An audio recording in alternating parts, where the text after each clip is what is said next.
mar alwora koro wacho ni puothe kod magawa mantiere alwora mar Lake Naivasha medo chido namno. Migawno ywak ni ok gisenyalo gayo kaka itayo kata tiyo kod puothe mag ji giwegi, chemicals kod gik mochido mawuok e magawa mantiere alwora mar namno. Ma onyedhore boma ma Naivasha e kinde chenro mar yango chenro mar temo luoko Lake Naivasha kod alworane mabiro kawo silings milion 230. Chenrono mabiro kawo higni 3 igeno ni biro duoko kare alwora kod namno.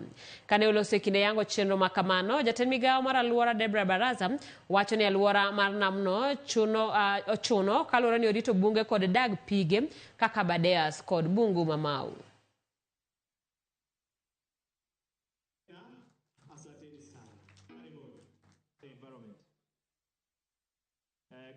There are notable instances of effluent discharge into the lake, construction on riparian areas and farming activities along the shores.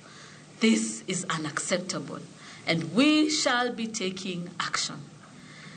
This is why the project we are launching today is timely and will go a long way in contributing to sustainable management of the ecosystem. But we've also seen some of the impacts that we are even discussing here, including the issues of the fisheries, the issues of hyacinth, among others.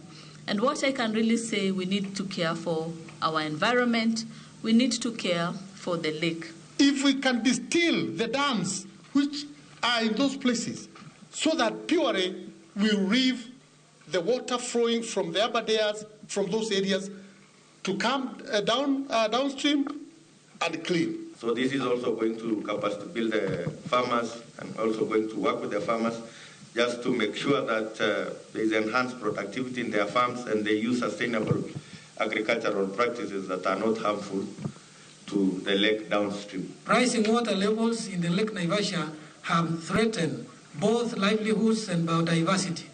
Through this project, we aim to restore the lake's catchment areas and riparian zones